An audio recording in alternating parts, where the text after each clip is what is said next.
Pessoal, o meu convidado de hoje, ele é o responsável por um projeto social que alia o esporte e a educação, um projeto lindo. Vitor, muito obrigada pela sua participação aqui. A gente vai falar mais a fundo do projeto Vini. E assim, quando eu fiquei sabendo do projeto, a Carol Barcelos veio aqui, ela me contou, e eu fiquei encantada, porque eu já tive um projeto social de jiu-jitsu e eu sei de todas as dificuldades, porque não é fácil você tocar um projeto social. Qual o segredo para vocês fazerem o negócio acontecer e ter tanto sucesso? Verdade. Obrigado pelo convite. Super prazer estar aqui, Kira. Realmente é difícil, ainda mais no Brasil, né? Quando a gente fala de projeto social ou de alguma coisa que de fato seja transformadora ou que mexa ali nos problemas sociais, é algo sempre muito complexo, com muitas variáveis, né? Tem muita gente que acha que fazer projeto social é fácil, né? Você vai lá, doa alguma coisa, você dá alguma coisa, mas os efeitos colaterais, às vezes, de uma boa causa podem ser ruins, né? Porque você cria dependência, você não consegue resolver a causa estrutural do problema. Então, projetos sociais, de fato, são complexos, né? Então, é uma área de estudo e uma área que eu já caminho há algum tempo, né, profissionalmente. Enfim, agora estou tendo esse privilégio de trabalhar ao lado do craque Vini Júnior para tentar transformar a educação no Brasil. É um grande desafio. E você acha que para um projeto social dar certo, ele tem que ter como aliado a educação também?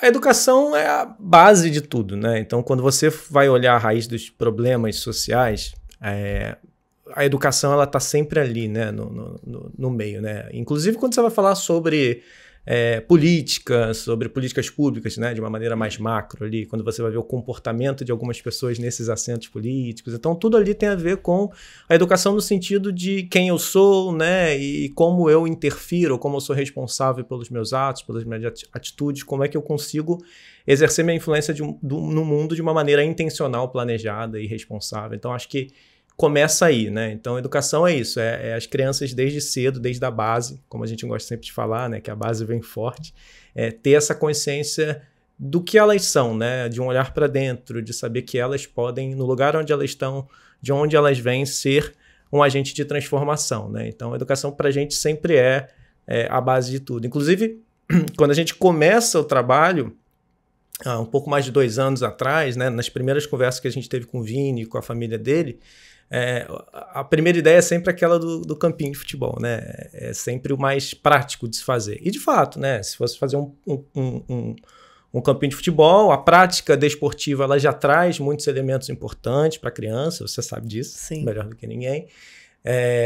Essa coisa dos soft skills, né? Do planejamento, do trabalho em equipe, da liderança, uma série de valores que o esporte traz.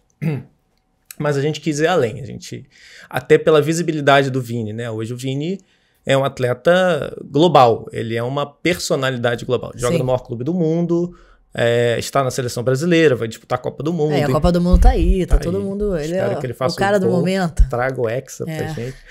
Então, esse lugar de privilégio, ele tem que ser útil para reverberar a voz, né, e levantar a bandeira de uma causa que seja estruturante para o Brasil, né? Então, nas primeiras conversas, a gente pensou logo nisso. Olha, vamos tentar extrapolar um pouco essa coisa do campinho.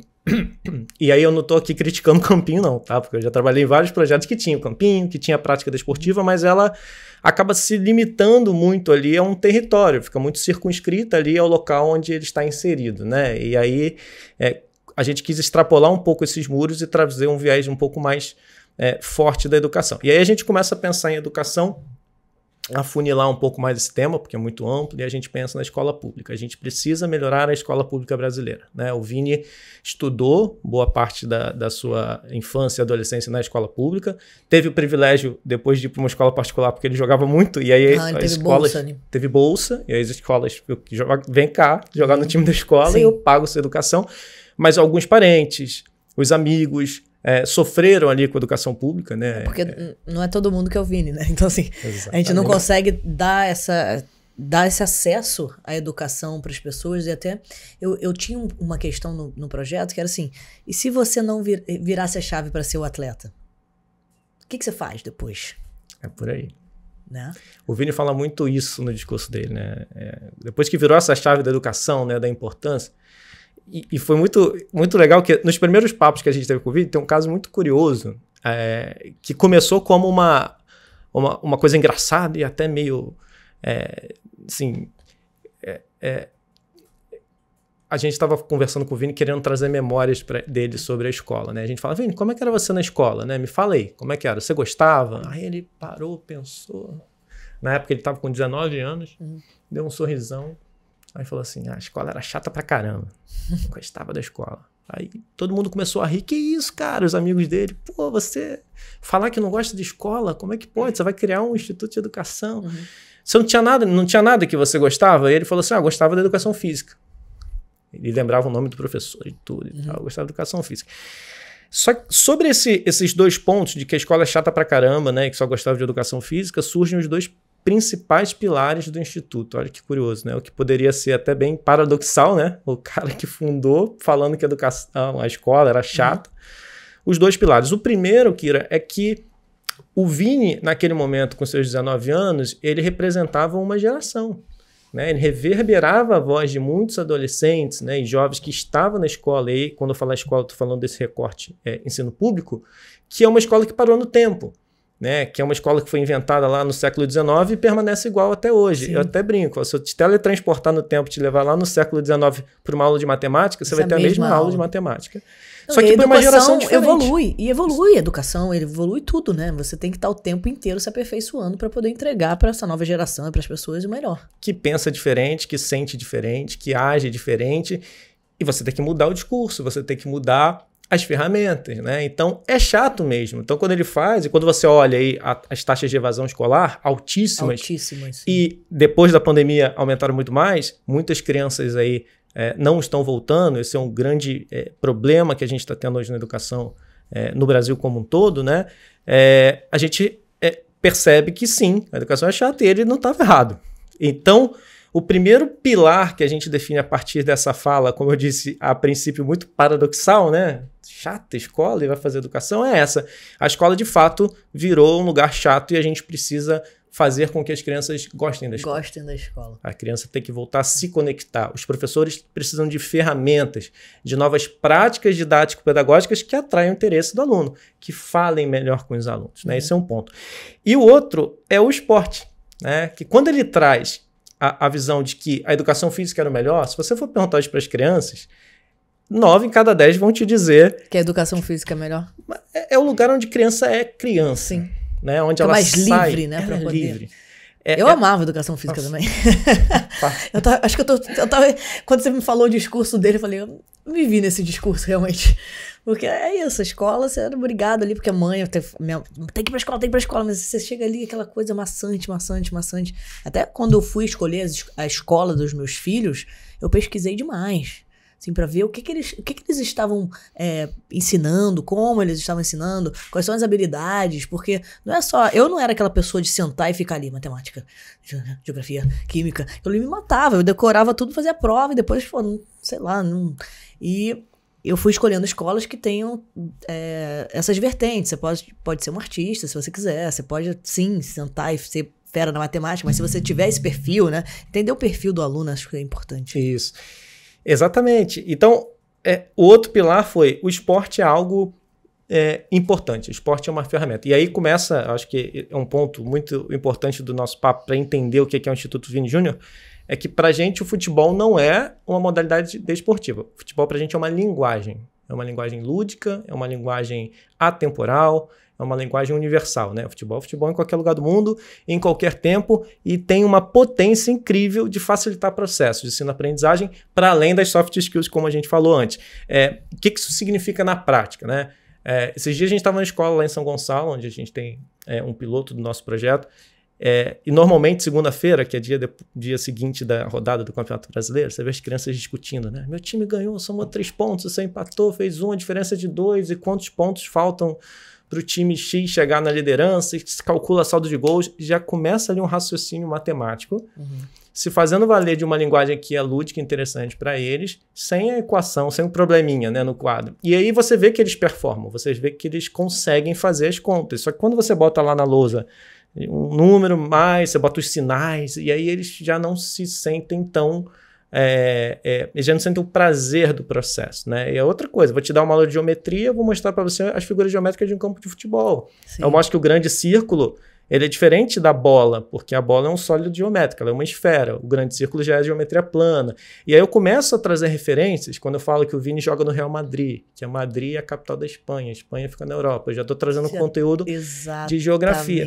Então eu não estou necessariamente praticando atividade esportiva, embora eu considero fundamental a atividade esportiva, o desenvolvimento psicomotor, e a gente traz isso para dentro do nosso trabalho também, mas o foco é a linguagem. Assim. Então, o que a gente fez, na verdade, que é o nosso primeiro produto no Instituto?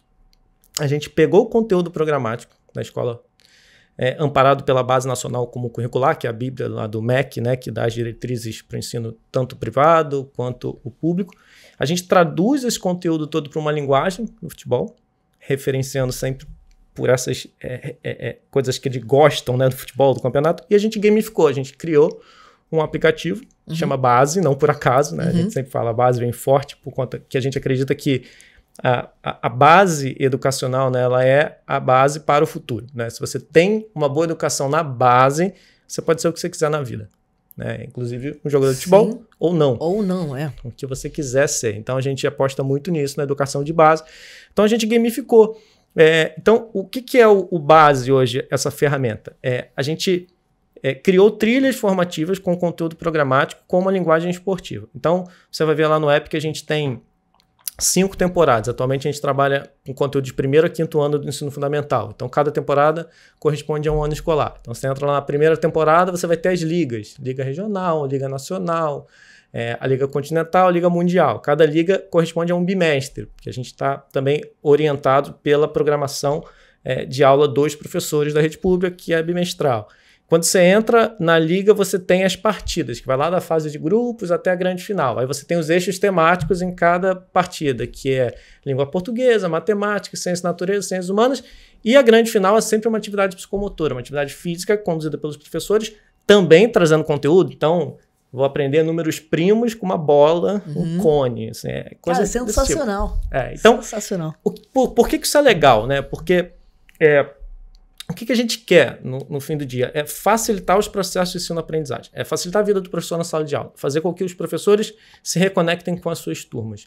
Né? E quando você une a tecnologia, né, a gamificação com essa linguagem do esporte, aí todo mundo quer. É impressionante, porque quando a professora sabe que tem um determinado conteúdo que ela precisa entregar para os alunos e que está lá na Liga Nacional da temporada 2, ela chega na turma, galera, essa semana a gente vai disputar a Liga Nacional. As crianças ficam empolgadas, porque ganham lá os troféus, as medalhas, e a gente consegue, por trás, né, por ser tecnologia, mapear se as crianças tiveram acesso àquele conteúdo, como elas performaram, se elas acertaram, se elas não acertaram. Então, isso é muito resumidamente, né, assim, o que é esse produto base, né, o que é essa facilitação de processos educativos dentro da sala de aula na escola pública. E você montou essa metodologia com quem? Você se inspirou em alguém? Ou foi assim, um insight que você teve? Falou, putz, assim vai ser incrível. A gente tem uma equipe muito boa, a gente tem uma equipe pedagógica, uma equipe de tecnologia à nossa disposição. Então, desde o início, a gente pensava nesse viés de entrar na sala de aula, né, de não ter um espaço físico, né, de não ter uma estrutura pesada. Se a gente quer mudar a educação, a gente tem que ir onde a educação é entregue. Né? A gente tem que entrar na sala de aula, na escola pública, a gente tem que trabalhar ali ombro a ombro com os professores, a gente tem que facilitar esse processo. Então, a gente precisava criar uma ferramenta, algo que traduzisse esses interesses dessas novas gerações. Então, isso passa pela tecnologia, como eu disse, passa pela linguagem. E o que foi legal é que, desde o início, a gente teve uma preocupação muito grande de trabalhar junto com os professores. Então, de não levar nada imposto, sabe? Olha o que nós criamos, que legal, vai lá e aplica. Então, a primeira versão a gente definiu uma escola piloto, que é a Escola Paulo Freire, que fica lá em São Gonçalo, a escola onde o Vini estudou. E nós apresentamos a ideia, alguns professores voluntariamente se uniram ao grupo e a gente começou a testar, e eles opinavam, olha, isso faz sentido, isso não faz, porque a gente queria construir algo que o professor olhasse e falasse, poxa, isso é muito legal, isso vai ser útil para mim, né? E aí fomos construindo. Depois fizemos os testes com as crianças para ver se elas estavam conseguindo navegar, se estava divertido, se eles estavam aprendendo, aí os pais participaram também. Aí depois começamos com uma série de testes de como isso assim, poderia ser inserido no dia a dia de sala de aula. Então a gente chegou num nível hoje, né, em que o nosso produto, né, ele é muito bem aplicado na realidade da escola pública, né, ele pode ser utilizado de uma maneira muito eficiente, sabe? Feita para professores, com professores, né? Então a gente ficou testando, são 2 anos de trabalho bem intenso em São Gonçalo, tem uma outra escola piloto em Rio Preto, interior de Minas Gerais. E por que São Gonçalo e Rio Preto? Porque São Gonçalo tem uma rede municipal de 115 escolas de ensino fundamental 1, né? Uhum. Em Rio Preto tem 2. Então, são realidades absolutamente distintas. Então, a gente queria testar em realidades distintas, com repertórios diferentes, com culturas diferentes. Então, se dá certo em um, dá certo no outro, a gente consegue ali... Aí você consegue ampliar mais ainda, quando você sabe que dá certo nesses dois lugares, assim. Isso que você me fala da metodologia é incrível, porque, assim, eu vivo muito isso, estudo o tempo inteiro sobre... desenvolvimento infantil e como ensinar o jiu-jitsu para cada faixa etária. Então, é algo que está assim, muito vivo na minha mente. E eu acredito muito nesse processo de você colocar, no caso, você coloca o futebol, eu coloco o jiu-jitsu para ensinar geografia. Porque você está falando do jiu-jitsu veio do Japão, foi se espalhando pelo mundo, parou no Brasil, em Belém do Pará, e você já conta a história do açaí, da família Grace. Aí a criança fica super feliz do que se eu tivesse, para aqui, vamos estudar sobre o Japão, vamos não sei o que, a criança fica, putz, não quero saber sobre isso, sabe? Então, acho incrível esse trabalho que vocês estão fazendo, tenho certeza que vai ser, assim, de muito sucesso, né? E eu queria entender, assim, qual o maior desafio nessa implementação? Que não deve ser fácil. Não. Acho que o primeiro grande desafio que a gente tem tentado romper é essa coisa de você entrar no espaço público, né? De você ir lá e interferir naquela rotina escolar. E isso é um ponto, né? Mas como a gente teve essa preocupação desde o início de trabalhar com os professores, então toda vez que a gente entra na escola, a gente conversa com todo o corpo docente. Então a gente tem essa preocupação de ser algo útil de fato para os professores. O segundo é a escala, né? De você... a gente não tem uma sede, a gente trabalha dessa forma porque a gente acredita que o impacto na educação, né, ele vai se dar a partir do momento que alguns municípios visualizem aquilo como uma boa política pública que possa ser inserida ali dentro da sua rede. Né, e aí a pessoa, quem gera, não sei se esse nome é isso, mas quem organiza, quem gera a escola, entra em contato com vocês, é isso? Normalmente...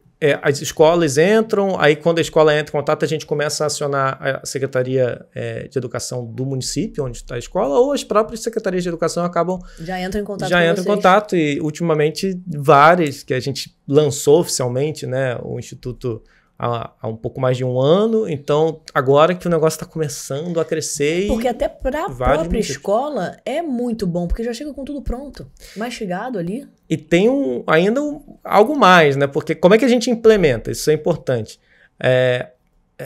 Tem uma barreira, e aí, voltando um pouco na sua pergunta, né, dessas barreiras de implantação, tem uma que é a barreira tecnológica, né? Tem escola que, às vezes, não tem um aparelho, o smartphone, a internet é ruim. Então, isso sempre surge, né? Isso não tem internet, as escolas não têm acesso... Por isso que muita gente não faz nada, né? Porque a desculpa a gente tem várias, né? Então, desculpa para não fazer, né? Assim, não, tô sem tempo, não vou fazer exercício. Não, vai ser muito difícil, porque aí para implementar aqui, já tá todo mundo com aquela cultura, vai ser... Não, é melhor deixar para depois. Tá sem internet. Então, assim, toda hora é uma desculpa alguma coisa. Toda hora é uma desculpa. E a gente quis romper com isso. Então, o que a gente faz? A gente criou um método que chama de CT Base, que é o Centro de Treinamento, ó. Você já tá puxando. Eu peguei, o CT é por isso, o trocadilho é do CT de Centro de Treinamento, mas é o Centro de Tecnologias Educacionais Base, né? O que a gente oferece para a escola quando a gente chega, né? A tecnologia em si, que é o base, e também tem uma plataforma que a gente está desenvolvendo agora e testando, que é o Scout, que é a inteligência por trás, para servir, inclusive, de orientação e gestão para a gestão escolar, coordenação pedagógica, para a própria Secretaria de Educação. Então, isso é bem importante. Então, a parte de tecnologia.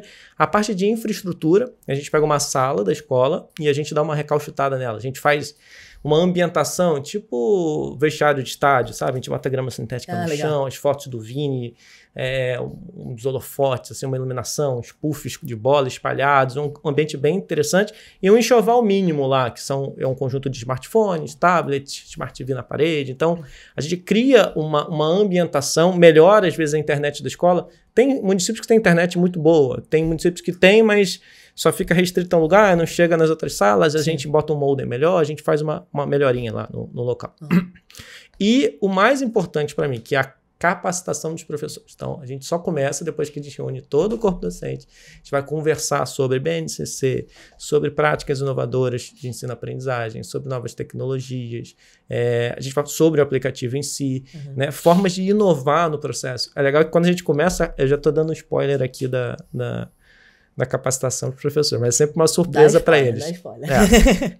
Que quando a gente começa a falar de inovação, e isso é muito importante para a gente, no processo de ensino-aprendizagem, a gente extrapola sempre a tecnologia, né? A gente quer fazer isso sem o smartphone. Então, a gente leva os professores para fora de sala de aula e a gente começa a ensinar alguns conteúdos, figura de linguagem, separação silábica, alguma equação, a gente faz atividades físicas, psicomotoras com eles. Então, a gente usa papel, a gente usa bola, a gente usa cone, a gente usa cadeira. A gente faz com que os professores, as professoras se movam e aprendam o conteúdo. E sintam aquilo ali, né? Porque uma coisa é você ler e falar, putz, eu vou ter que fazer isso aqui, beleza. Mas você não sabe como é que é aquele sentimento. Quanto tempo você vai ficar nessa atividade? Você vai cansar? Não vai? Você vai focar? Vai desfocar? Vai ter um momento... Então, quando você sente isso, você passa melhor. Incorpora, você né?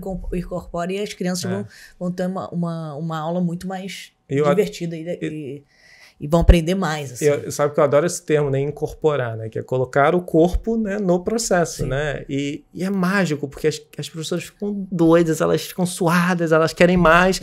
E no final a gente fala, viu como você conseguiu dar o mesmo conteúdo que você daria com as crianças sentadinhas, aqui brincando? Foi divertido? Foi!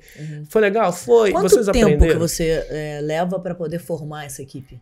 Então, essa formação inicial, que são 2 encontros, mais ou menos, que a gente faz, são mais ou menos 8 horas de formação, mas depois a gente acompanha os professores mensalmente. A gente cria um grupo e aí as nossas pedagogas vão acompanhando os professores na aplicação. Até porque cada escola, cada professor vai ter uma boa prática. É impressionante, porque tem professoras que gostam de pegar o aplicativo e usar na sala de aula, diretamente na sala. Outras gostam de pegar as crianças e levar para esse ambiente que a gente cria, né, o CT, e trabalhar. Outras preferem trabalhar no contraturno para fazer a aceleração de aprendizado, corrigir distorção em idade série. A gente está tendo um problema muito grave, e pouca gente está falando sobre isso, inclusive, que é o impacto da pandemia, né? Criança de escola particular, você tem filhos de idade escolar, eu também tenho 2, eles nadaram de braçada durante a pandemia. Por quê? Tiveram aula em casa, plataforma, aplicativo. Você tem mais ferramentas, né? Você tem gente ali para instruir e tal. Agora, as crianças de escola pública, em sua maioria, ficaram apartadas desse processo durante 2 anos. E muitas nem voltaram, né? E as que voltaram, vou te falar um fenômeno que está acontecendo agora, tá? Crianças de 8, 9 anos, entrando agora no 3º ano do ensino fundamental, não tiveram o 1º e 2º, tendo a primeira experiência na escola. Experiência de o que é escola. Quem são os professores, como convivo com coleguinha, como que é essa rotina. Lembrando que 1º ano, alfabetização, né? Sim. Então, você entra no 3º ano com conteúdo sem saber ler, sem saber escrever, sem saber uma base necessária para você fazer. Isso aí, no limite, aí no médio e longo prazo, vai formar uma nova geração de analfabetos funcionais. Funcionais, exato. E aí, né? Então, o que está sendo feito para corrigir isso, né? A gente acredita que o BASE ele auxilia nesse processo. Tanto é que algumas professores em algumas escolas estão utilizando o BASE, dando foco no 3º ano, para acelerar o aprendizado de 1º e 2º. Então, pega a 1ª e a 2ª temporada, vamos jogar. E a criança gosta, é divertida, então, cada vez que ela vai jogando, vai acumulando medalha, ela está passando por uma trilha formativa que vai mostrar para ela aquele conteúdo lá de 1º e 2º ano, né? Então, isso é muito sério, né? Ela não vai ficar com aquele gap... Depois, eu falo muito sobre isso também, assim, porque eu puxo pro jiu-jitsu, né? Você puxa pro futebol, eu vou puxar pro jiu-jitsu. Mas assim, se você faz um trabalho de aprendizagem do jiu-jitsu e aí você falta um pedaço aqui, cara, lá na frente, isso aqui vai fazer uma diferença absurda. É isso. Né? E aí você vai ficar com esse gap que depois, para corrigir, é um grande problema. Então, essa aceleração que você está fazendo, você vai... As crianças que tiverem sorte, né, de estar no projeto, né? Por isso que a gente sempre fica pensando assim, por mais projetos, assim, por mais escolas que incorporem tudo isso para poder melhorar, né, a educação no Brasil. Além dessa parte da educação, tem a parte do esporte mesmo, do futebol. Vocês ficam vendo talentos ou não? Não, a gente nem chega perto, assim. Na verdade, é uma... Quando as pessoas veem, né, Instituto Vini Júnior, vem o nome do Vini, é inevitável, né? Tanto na escola quanto os próprios responsáveis já ficam logo interessados. Meu filho tem talento, você tem que ver. Joga bem. Dá uma olhada nele. Deve ter muitos talentos, mas vamos observar outros talentos. Sim. Né? Às vezes é habilidoso em comunicação, em matemática, em contar história, sei lá. Às vezes tem outros ali, né? A gente sabe que o percentual de crianças que conseguem se tornar profissionais é ínfimo. Pequeno, isso em qualquer esporte, sim, né? Então, a nossa preocupação é sair disso, é usar, sim, a imagem do Vini. Então, no aplicativo tem lá o Vinicinho lá, a turminha do Vini. Então, assim, a gente usa a imagem do Vini, a gente usa essa potência que ele tem, né, de ser o influenciador dessas novas gerações para mostrar que a educação é importante. Então, o que a gente quer é que do alto que o Vini está, e ele ainda vai subir mais alto, espero que seja melhor do mundo, espero que tenha muita potência ainda para levar a bandeira da educação lugar mais alto. Eu tô torcendo que sim. O esquenta já foi o gol na Champions, né? Na final da Champions. Agora, a final de Copa do Mundo com um golzinho, eu acho que é legal, né? Imagina, levantar a bandeira da educação lá, sendo ex-campeão. Acho que esse é o caminho. Então, é usar toda essa potência que o Vini tem para a gente transformar. Eu acho que é a principal causa, né? Como a gente começou o nosso papo, né, falando no Brasil, que é a educação. Então, se a gente trabalha a educação na base, a gente consegue melhorar o futuro de muita gente. E, no fim do dia, é isso que a gente quer. Então, acho que tem muitas organizações, muitas pessoas já atuando nessa área da prática esportiva, né, oferecendo o esporte em qualquer modalidade que seja, né, de uma maneira bem intencional, bem planejada, bem responsável, gerando impacto significativo, mas a gente quer interferir, né, e facilitar o processo dentro da escola pública. É isso que a gente quer, a gente tem como bandeira. Algum outro atleta já tem algum projeto parecido com esse? Dentro de escola, eu desconheço. Com esse viés, né? Normalmente vai mais para a prática esportiva. A gente quis fugir um pouco disso, né? Assim, usar só a linguagem do esporte, né? A linguagem do futebol para facilitar o processo, né? Então, foge do modelo tradicional. Isso pra gente é muito bom, sabe? Então, é o que a gente quer, assim. É curioso porque outro dia a gente estava numa prefeitura, de uma cidade aqui no interior do Rio, e a gente tinha uma conversa com a prefeita da cidade. E aí ela chamou a secretária de esporte para participar, né? E o cara lá que era o responsável pelo futebol, o time de futebol da cidade, uma coisa assim. Aí a gente, então, vamos lá, vamos começar a conversar. E educação. Aí na hora, o prefeito, não, chama o secretário de educação. E aí, falou, não, mas deixa o de esporte aqui. Porque esse é um outro ponto, né? Às vezes a educação física ela é vista dentro da escola como lazer, como recreação, sim, né? Então, educação é aqui dentro da sala, formalzinho. Recreação é professor de educação física. É hora de correr, é hora de pular, de não ter regra. Não é bem assim, né? Então a gente tem que usar essa potência do esporte conectado com os processos formativos. Aí a gente acelera os processos, né? O esporte como ferramenta e não como fim em si mesmo. Então acho que aí é que é o legal, né? E aí acho que conversa muito, o jiu-jitsu ele é uma filosofia, né? Além, sim, de uma prática, né? Acho que conexão em corpo, mente, espírito, né? Então quando você vive essa filosofia, você leva para saúde para todas as áreas da vida. É isso. Né? Então acho que isso é muito claro em algumas modalidades como jiu-jitsu. Acho que é isso. Você não chega e sai praticando aleatoriamente, igual futebol, né? Futebol, uma bola ali na esquina, você começa a jogar.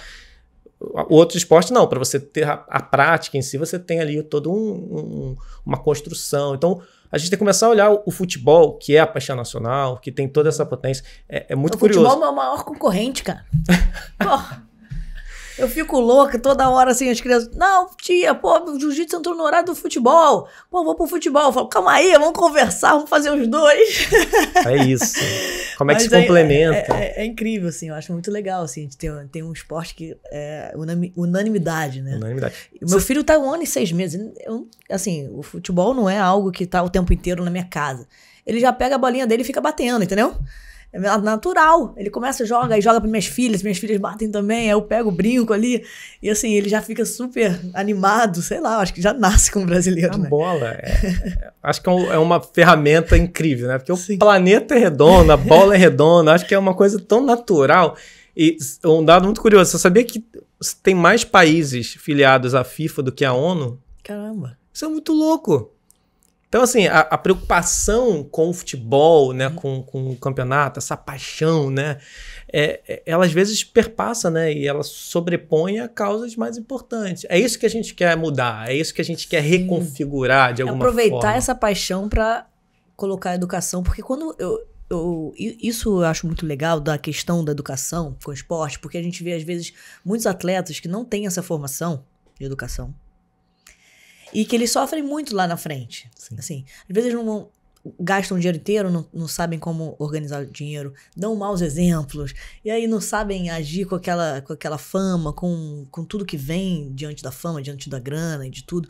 Então, quando você alia a educação, você vai formar pessoas muito melhores e bons exemplos para o Brasil, né? Exatamente. E eu acho que esse é um ponto, né, que a gente ainda precisa evoluir no futebol brasileiro, em vários países, que é a responsabilidade social dos clubes de futebol, né? Porque o principal produto, digamos assim, não gosto de usar essa palavra, mas do clube de futebol é o ser humano, é a pessoa que entra ali e aí eles olham e falam, esse aqui vai dar jogador, esse não vai. E ele vai peneirando, e o nome é peneira, né? É muito traiçoeiro, né? O nome é peneira, porque assim, o que passar... é legal, né? Não é uma coisa de garimpo. Que não passou, ali. Tchau, valeu. Joga fora. Joga fora. E eu faço o quê? Com aquele que acreditou ali até os 17, 18 anos, que eu faço? Que não se formou, não investiu em nada além daquilo, né? Vai para a sociedade, aí cai nas costas da escola, cai nas costas da família, e às vezes a família não é tão estruturada, às vezes não consegue dar esse suporte por N questões, aí a escola fica como esse grande polo hoje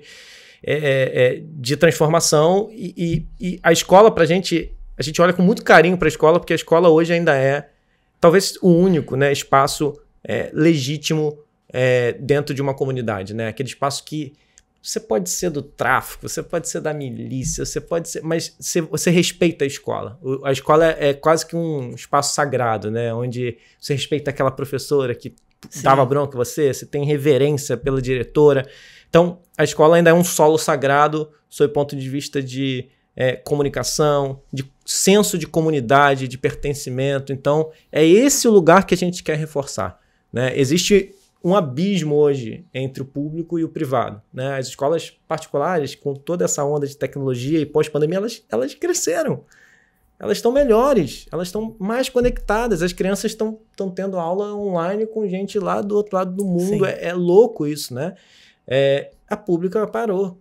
Então o abismo aumentou. A gente quer diminuir isso. A gente quer que a escola pública volte a ser legal, volte a ser interessante. A gente quer ajudar as professoras nesse trabalho árduo que é educar, né, que é muito difícil. Muita coisa, como eu disse, da família às vezes recai sobre a escola, recai sobre os professores. Então a gente quer ser esse parceiro da escola. E a gente acredita que assim a gente consegue espalhar pelo Brasil, a gente consegue influenciar uma política pública e daqui a alguns anos, né, quando o Vini se aposentar, daqui aos seus 15 anos, por aí, que ele seja esse grande embaixador que deixou um legado. E eu acho que o mais valioso dessa história, o Vini é um menino incrível, é um cara fora de série, muito simples. E nessa simplicidade dele você vê que a gente consegue extrair coisas muito sérias, né? Quando ele fala que a escola era chata e quando ele fala que a educação física era legal, daí a gente consegue construir. Eles acreditam muito nessa transformação. Então a gente vê muitos atletas que começam a construir o seu legado social depois que se aposentam, né? Então, eu terminei, agora eu vou fazer. Sim. Ele está fazendo isso agora. Ele começou... Ele não tinha nem 20 anos quando a gente começou a fazer esse trabalho. Agora ele está com 22, fez 22 no mês passado. Ele tem uma carreira inteira pela frente. Ele está começando agora. Então, assim, ele não esperou ser o melhor do mundo, ele não esperou fazer o gol na Copa. Sim. Ele já está fazendo agora. E isso reflete a característica dessa nova geração de atletas, né? Tem outros atletas aí que, da idade dele, que estão já começando a se movimentar. Porque inspira, né? Você está inspirando. Não só esses alunos que estão na escola, mas os seus parceiros estão ali do lado. Que trabalho legal do Vini, vou fazer também. Imagina, se todo mundo fizer, a educação no Brasil tem jeito ou não tem? Tem, absolutamente. Tem. Mas a gente precisa usar essas potências, né? Porque o jogador de futebol hoje, né, os jogadores da geração do Vini, eles são influenciadores digitais também. Antigamente não, né? Quando você pega lá o Raí, o Leonardo, o Jorginho, né? E tantos outros que fizeram trabalhos muito legais. O próprio Flávio Canto, né? Que já é da nossa geração, enfim. O Flávio veio no podcast também esses dias. Que tem trabalhos maravilhoso e tal. Eles já não são dessa geração TikTok, não, já é uma outra geração. Sim. Né? Então essa geração agora, além de fazer muitas coisas no campo ali, as crianças veem o dia a dia, né? As crianças se inspiram, fazem igual, né? Então a internet eu acho que potencializou essa conexão com o ídolo e esses exemplos, né, que se espalham. Então a responsabilidade deles é maior ainda, né? Mas a potência transformadora deles também é maior, né? Então eles podem usar esse lugar de privilégio, esse lugar deles, né, de milhões de seguidores, e podem dar bons exemplos, falar que educação é importante, ou eles podem ficar dançando dançando. Então acho que a escolha é deles, mas quando eles entendem que a educação é uma questão e assumem essa posição, ninguém para. Esquece, assim, não tem como. Como é que você criou essa relação com o Vini para montar o instituto? A relação foi essa conexão? Foi muito de relacionamento profissional mesmo, né? Então, eu já atuo no setor há algum tempo. Você é especializado em terceiro setor? Sim. Eu venho comecei uma carreira de empresas privadas, mas sempre nessa área de responsabilidade social corporativa, sustentabilidade, análise de impacto socioambiental. Aí, em 2010, por paixão, por visão, eu quis trabalhar no terceiro setor. Falei, não, eu vou trabalhar com ONG, eu não quero mais trabalhar para empresa, eu quero realmente fomentar coisas que sejam mais transformadoras. E aí, dirigi algumas ONGs importantes aqui no Brasil, fiz projetos não só aqui no Brasil, mas fora também, em diversas áreas, né? O esporte sempre ali presente, educação também muito conectado. Então, quando o Vini começou, o staff do Vini começou a querer estruturar algo melhor, porque ainda ficava naquela coisa da ajuda ali do pontual, lá na comunidade onde eles moravam, né, de dar a cesta básica. E eles falam, e quando o Vini assina com o Real Madrid, eles têm essa necessidade de, poxa, os pedidos vão aumentando, porque olharam, agora o Vini tá com grana, foi pro Real Madrid, vão pedir mais. Sim. Como é que a gente estrutura, como é que a gente canaliza essa potência para ser transformador? E aí, o Camilo também, que é meu grande parceiro, Camilo Coelho, a gente já trabalhava junto nessa área, já militava, e o staff do Vini conhecia o Camilo, e a gente começou a se conhecer, eles começaram a pegar referências de trabalhos que a gente já tinha feito, e deram essa missão pra gente, de pensar junto, e aí a gente começou essa conversa com o staff, com a família e com o próprio Vini, para pensar em algo que de fato fosse estruturante e de longo prazo, que é fundamental, né? Que fosse transformador. Né? Então, você perguntar o que a gente quer, assim, a gente quer diminuir esse abismo que há, a gente quer fazer a escola pública melhor no Brasil, é isso que a gente quer. Uma das minhas dores quando eu tive o meu projeto social, inclusive, assim, eu tinha 120 crianças, era muito legal. A gente também tinha um trabalho de educação não tão forte quanto o seu, mas a gente trabalhava ali com a educação e o esporte.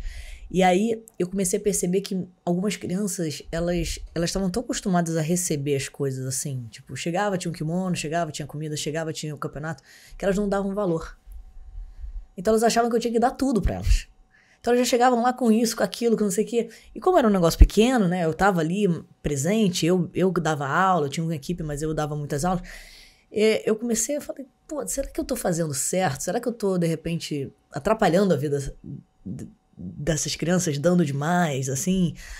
Enfim, era uma questão, assim, que eu ficava... Era um dilema mental, porque você quer ajudar, você quer contribuir, mas como contribuir para que realmente você transforme a vida dessas pessoas a longo prazo e não só naquele momento, porque você dá uma cesta básica, beleza, você salvou aquele dia, aquela semana, sei lá, esse mês, mas e depois? O que você faz com essas pessoas, né?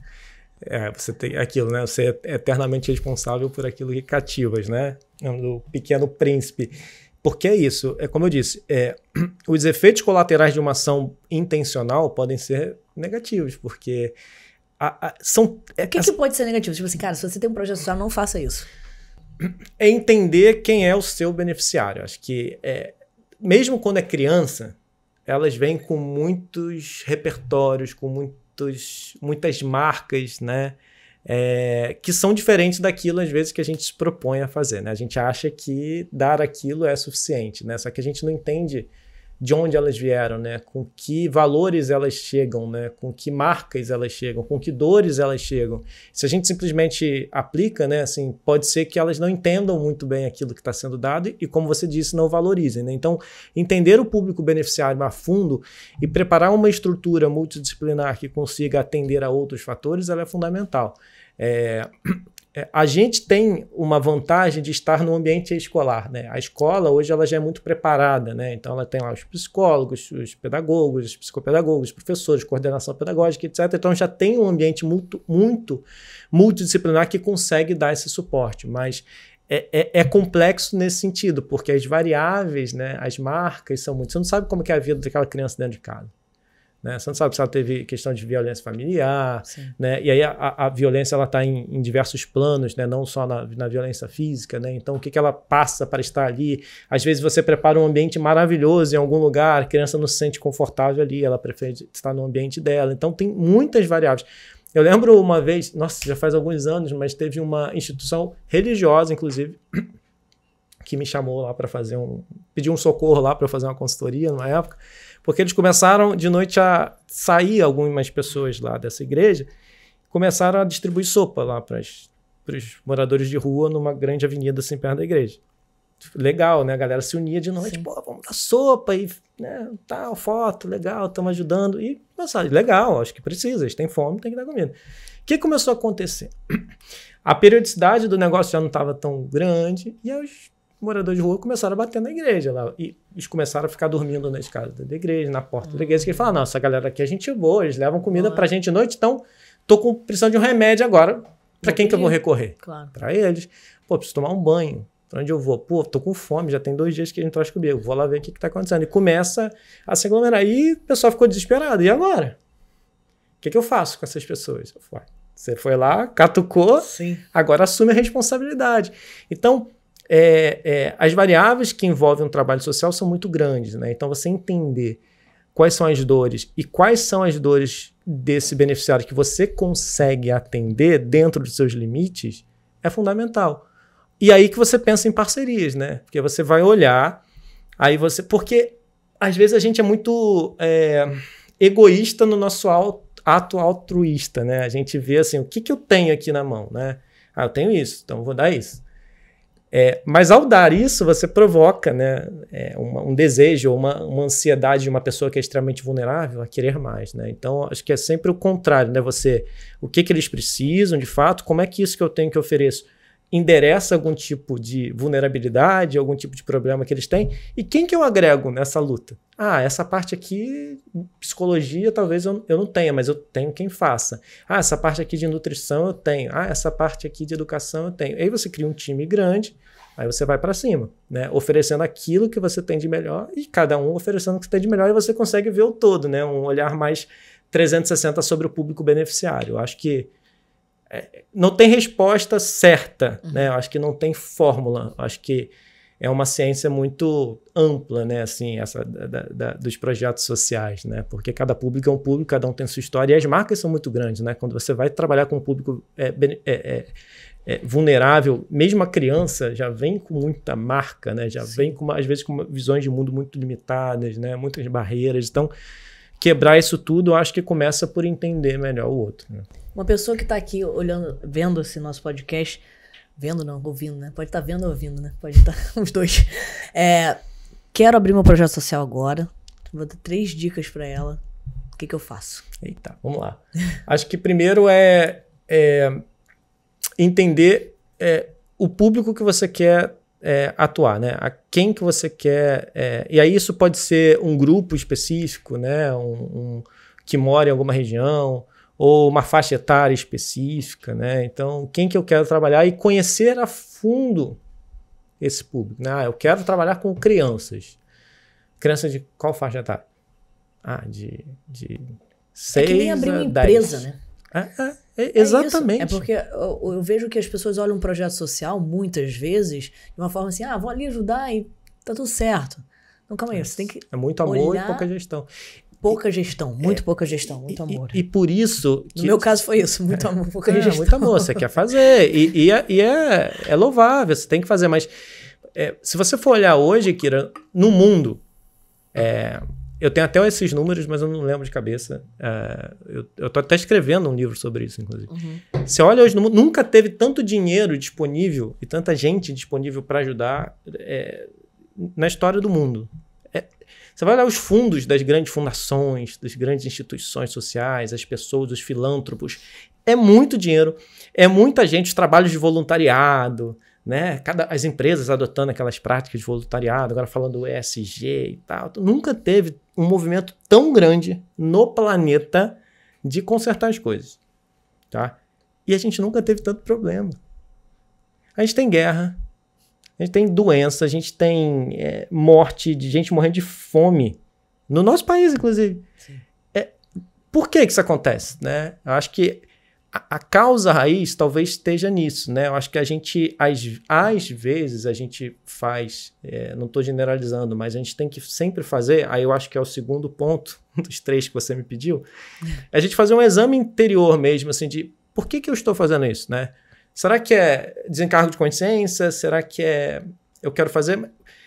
Pensar bem, assim, o quanto eu quero me dedicar àquilo, né? Que tipo de transformação eu quero gerar? Que esse seria o terceiro ponto, que seria a definição do impacto que eu quero causar, né? Então, olhar para mim, olhar para dentro, o que eu quero com isso e que ferramentas eu tenho na minha mão para fazer, que público que eu quero transformar, porque eu quero levar, e o impacto que eu quero gerar. E aí, o que é o impacto? Eu vejo gente que está já há muito tempo na área social falando, às vezes, umas bobagens aí, né? Quando fala, qual que é o impacto social do seu projeto? Aí você fala, eu atendo 500 famílias. Não, isso é número de beneficiários, quer dizer, o impacto social. Eu atendo tantas crianças. Não, o que é impacto? É mudança de indicador, tá? Evidências sobre aquilo que você faz. Então, vamos supor que em uma determinada região, eu tenho lá uma taxa de evasão escolar de 40%. Ou seja, as crianças chegam numa determinada idade e saem da escola. 40%. Ixi, está gritando. Eu preciso melhorar. O meu trabalho vai ajudar a reduzir de 40% para 20%. Ou para acabar com a evasão. Aí, essa é a minha métrica. Então, eu vou criar uma série de atividades com aquilo que eu tenho e juntando a galera que pode me colaborar, que são muitas variáveis, como eu disse, para eu transformar aquele indicador. E aí eu vou medir aquele negócio. Então, quando eu entrar, eu vou ver, olha, hoje a taxa é 40%. Aí, depois de um período de tempo, eu vou avaliar isso de novo. Em que medida o meu trabalho, o meu esforço pessoal, né, e toda aquela energia que eu coloquei, ela foi suficiente para reduzir aquilo. E depois que o meu trabalho começou, a evasão caiu de 40% para 10%. E você consegue estimar esse impacto? Você consegue estimar, até bom que você estime, né? E aí você tem que botar todas as linhazinhas lá de ações que vão ser necessárias para aquilo acontecer. E é isso que vai dar, inclusive, o norte para você. Você falou de negócio, né? Assim, porque você começa a criar as métricas. Então, para que eu chegue aqui, eu preciso disso, disso, disso. Eu preciso de uma equipe, eu preciso de... Quantas pessoas trabalham com vocês? Olha, diretamente hoje nós estamos com 12 pessoas, mas tem alguns outros profissionais da área de pesquisa, da área de tecnologia, que são mais remotos, mas focados mesmo ali, de 12 a 15, mais ou menos. Sim. Eu acho que o mais importante é tratar o projeto social como uma empresa mesmo. Sim. Com muita gestão. E hoje eu tenho... Quando eu fiz o meu projeto, era realmente... Você traduziu o meu projeto. Era amor, pouca gestão. E aí hoje que eu tenho a minha empresa, eu falo assim, putz, se eu tivesse colocado isso aqui no projeto, talvez não tivesse acabado, né? Assim. Porque o amor ele é fundamental para o projeto social, né? Assim, acho que é o que nos move a fazer, né? É o que nos leva pra tudo, né? a Assim, ação. até no nosso trabalho. Então, negócio, né? Se você não ama o que você faz, os perrengues que você vai passar, você vai desistir. Prepara, você vai desistir. Se não tiver amor, você vai desistir. Você vai falar, putz, caramba, tudo isso. E quando você vai para a área social, então, isso então, assim, se não tiver, você vai desistir na semana seguinte, né? Então, aí parar um pouco, respirar e falar, tá bom, mas qual que é o impacto que eu quero realizar, né? O impacto com aquela leitura de indicador, né? Assim, tá aqui, eu quero que vá para cá. Então, eu preciso estudar a fundo esse público, né? Esse público tem essas marcas, tem essas necessidades, eu quero que eles venham para cá. O que eu preciso fazer? O que eu tenho é suficiente para fazer essa transformação? Não. Junta a galera, né?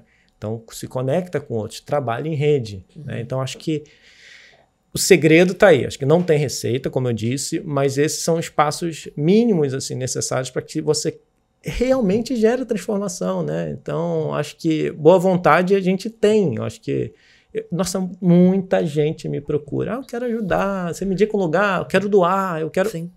Muita gente. Então, tem muita gente boa querendo ajudar, mas eu acho que tem que ter intenção, tem que ter métrica, né? Assim que a gente vai conseguir transformar o mundo como um todo. E eu acho que existe até um inconsciente um pouco coletivo, assim, de, cara, se é projeto social, eu não posso receber salário. Sai fora disso, porque precisa sim, eu acho que... E precisa ser bem remunerado, assim como você remunera para um trabalho, né? Então, você vê empresas que estão destruindo o planeta, os CEOs, os diretores, ganham fortuna, ganham muito dinheiro, né? As pessoas que estão ali dedicadas, se dedica, né? Tem que ganhar mesmo, tem que ser remunerado. Né? É porque há, obviamente, esse, como você diz, né, desse inconsciente coletivo que é alimentado muito pela corrupção, né, pela visão equivocada que se tem sobre as organizações da sociedade civil.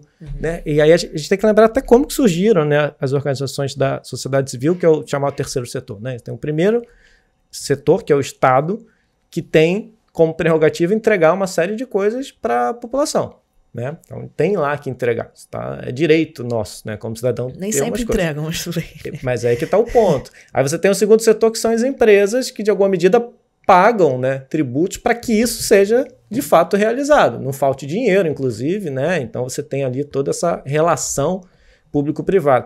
Só que o negócio não estava indo bem, né?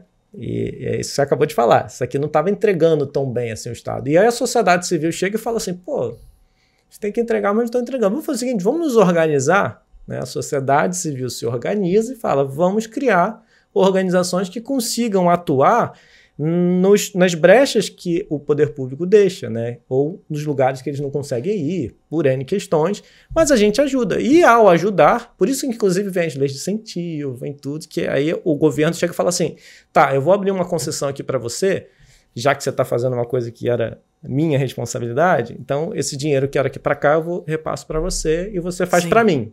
Essa é a lógica. Só que o que aconteceu? O brasileiro foi olhou lá, ali falou, aqui tem um lugar que eu posso legal. Dar bem. E aí você começa a ter as organizações que têm vínculo com entidades políticas, etc. Aí você começa a deturpar um pouco esse ambiente aqui, mas a grosso modo, a gente tem assim, inúmeras organizações muito sérias no Brasil, sabe? No Brasil e no mundo, assim, que estão ali realmente trabalhando e estão definhando algumas, inclusive, porque não entram lá no jogo e tal, fica mais difícil, você não tem patrocinadores. Então, esse espaço aqui da organização civil organizada, da sociedade civil organizada, que inclusive é onde nós estamos agora, eu sempre brinco que eu ainda sou um dos últimos românticos da sociedade civil organizada, assim, no terceiro setor, que eu ainda acredito que esse aqui é o lugar de inovação social, é o lugar de testar novos modelos, para ajudar o primeiro setor, que é o Estado, em políticas públicas mais eficientes. Então, aqui é o lugar que eu vou pegar o dinheiro privado, é o dinheiro do Vini Júnior, é o dinheiro de outros jogadores, é o dinheiro das empresas, e eu vou testar modelos baseados em evidências, como eu disse, né, em impacto. E, ao fazer isso, eu vou chegar lá para a prefeitura, para a Secretaria de Educação, etc., e falar assim, olha só, testei um modelo nas escolas aqui, funciona assim, assim, assado, o resultado é esse. Olha que legal.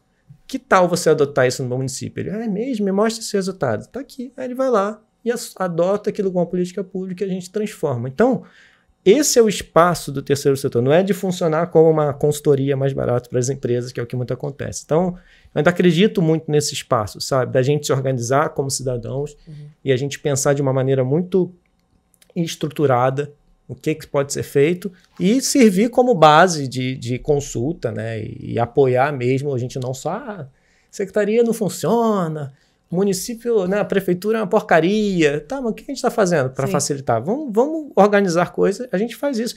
O Vinícius pagou 2 anos de projeto bolso dele. E não foi barato. Mas por quê? Porque ele entendeu lá atrás que se a gente botasse um patrocinador de cara, o cara ia ficar no meu cangote aqui. Resultado, quero ver a foto das crianças, quero ver... Sim. Não, eu vou errar, porque é um ambiente muito complexo, né? Ainda mais dentro da escola pública. Eu vou errar, eu vou ter que refazer, eu vou ter que ouvir um monte de gente. Eu vou chegar cheio de vontade, vou ter que recuar. Então, eu preciso desse tempo para chegar no modelo que seja estável. Quando chegar nesse modelo estável, aí a gente vai para a rua. E aí a gente vai buscar parceiros para a gente conseguir escalar isso. E é agora o momento que a gente está, exatamente. A gente conseguiu chegar no modelo que já mostrou que funciona, né? Que, inclusive, algumas prefeituras já estão convidando a gente. Então, a gente vai saltar agora para outras escolas, agora até dezembro. Então, a gente vai crescer. Então, é isso, mas com o pé no chão, devagar, com muita consistência e com muita consciência da transformação que a gente quer gerar. Você acha que lá na frente você vai colocar essa parte mais do esporte? Pode ser que sim. Né? O que a gente faz hoje, né, ainda como, se eu for caminhar mais nesse sentido do movimento, como eu disse, né, é uma etapa ali na trilha que os professores têm que conduzir as atividades físicas para extrapolar um pouco o aplicativo, né? Para ir além do digital. Então, a gente ainda fomenta isso ali dentro. Mas sim, a gente quer trabalhar nessa linha.